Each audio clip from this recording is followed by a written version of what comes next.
மிக மிக சரியா சொன்னீங்க. பணக்காரர்களுக்காக பணக்காரர்களால் நடத்தப்படும் அரசுன்னு சொல்லியிருக்கீங்க, நீங்கள் உங்கள் கருத்தை சொல்லியிருக்கீங்க.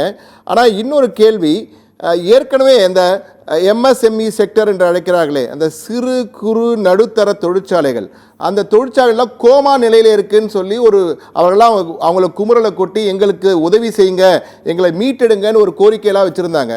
ஆனால் இந்த முறை எம்எஸ்எம்இ செக்டர்களுக்கு நாங்கள் கடன்களை வாங்கி கொடுக்குறோம், கடன்களை அதிக கடன் மானியம் கொடுக்குறோம், கடன் தொகையை அறிவிச்சிருக்கோம், வாங்கிக்கோங்க அப்படின்றலாம் சொல்லிட்டு தான் சொல்கிறாங்க. எனவே இந்த கோமா நிலையிலிருந்து மீட்டெடுத்து விட்டார்களா? ஐயா, கடன் சப்சிடி கொடுக்கல, கடன் ஜாஸ்தி தரோங்கிறாங்க. கடன் கொடுக்கறது பேங்க்கு. பேங்க் இன்னைக்கு லிஸ்டட் கம்பெனி, இன்னைக்கு பங்கு சந்தையில் லிஸ்டான கம்பெனி தான் இந்த பேங்க் எல்லாம். State bank, bank of Baroda, bank of India, இதெல்லாம் பங்கு சந்தையில் லிஸ்ட் ஆகி என்ன மாதிரி ஆட்கள் அதில் ஷேர் வச்சிருக்கிற கம்பெனி. அதுக்கும் யூனியன் கவர்மெண்ட்டுக்கும் என்ன சம்பந்தம் இருக்கு?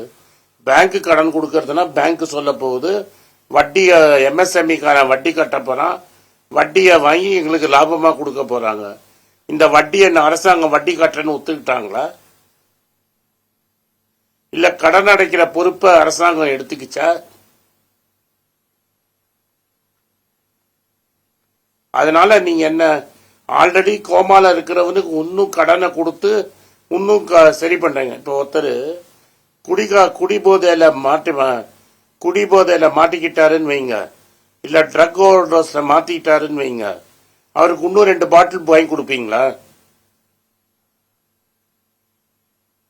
இப்ப இவங்க என்ன சொல்றாங்க, கடன் கட்ட முடியாததான் இந்த சிறு தொழில் கட்டப்படுது, அந்த கடன் இனிமே கடனை தள்ளுபடி செய்யறேன்னு சொல்லணும். அதை விட்டுட்டு இன்னும் கடன் வாங்கிக்கன்னா என்ன அர்த்தம்?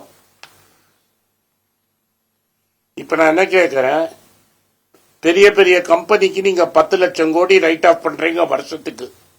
ஒரு வருஷத்துக்கு 10 லட்சம் கோடி கடனை ரைட் ஆஃப் பண்றீங்க. இது வரைக்கும் 10 லட்சம் கோடி ரைட் ஆஃப் பண்ணிருக்கிறீங்க. நான் என்ன கேட்கிறேன், அப்ப சிறு தொழிலுக்கு ரைட் ஆஃப் பண்ணீங்களா? அந்த சிறு தொழில் மட்டும் சிறு தொழில் எம்எஸ்எம்இ செய்யறச்ச அவன் என்பிஏ ஆனா வீட்டை ஏலத்துக்கு கொண்டு வரீங்கல்ல.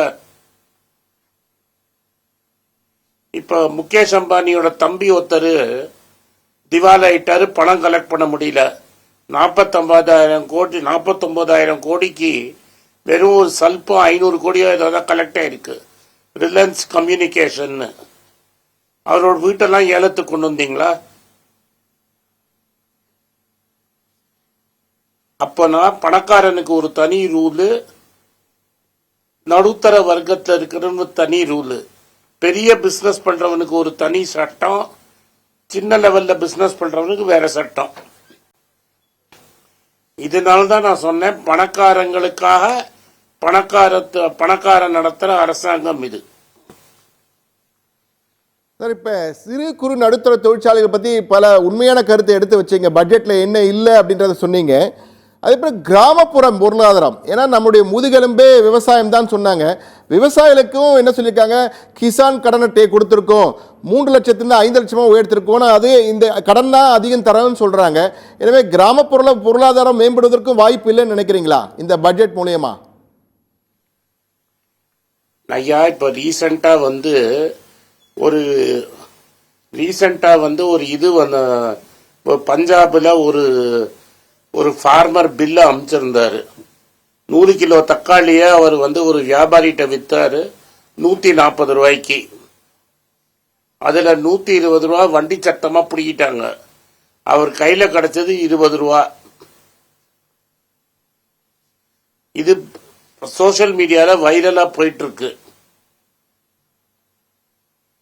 அவருக்கு என்ன சொல்றீங்க நீங்க, கிசான் பத்திரம் தரேன், அந்த கிசான் கடன் கூட கவர்மெண்ட் கொடுக்காது, திரும்பி நான் சொன்ன பேங்க் தான் கொடுக்க போகுது. ஆல்ரெடி கடனை கட்ட முடியாம தானே அவன் கட்டத்துல இருக்கிறான். அவனுக்கு போய் இன்னும் கடன் கொடுனா எப்படி சால்வ் ஆகும்? சார், நீங்கள் சொல்வதை பார்க்கும் பொழுது சிறு குறு நடுத்தர தொழிற்சாலைகள் ஆகட்டும், விவசாயிகள் ஆகட்டும், பெண்களுக்காக ஏதாவது இந்த பட்ஜெட்ல அதை புதுசாக சொல்லியிருக்காங்க சார்? பெண்களுக்கு அவங்க தான் பேசுறீங்க, எதை கேட்டாலும் ஒரு பட்ஜெட்டுங்கிறது ஒரு வருஷத்துல முடிக்க வேண்டிய பட்ஜெட், ஒரு வருஷத்தோட வரவு கணக்கு செலவு அது. அவங்க அந்த பட்ஜெட்டை நீங்க படிச்சீங்கன்னா எல்லாமே 5 வருஷத்துக்கு தான் ஸ்கீம் பேசுறாங்க. நீங்க 1 வருஷம் வருவாயை எடுத்து எப்படி 5 வருஷத்துக்கு செலவு பண்ண முடியும்?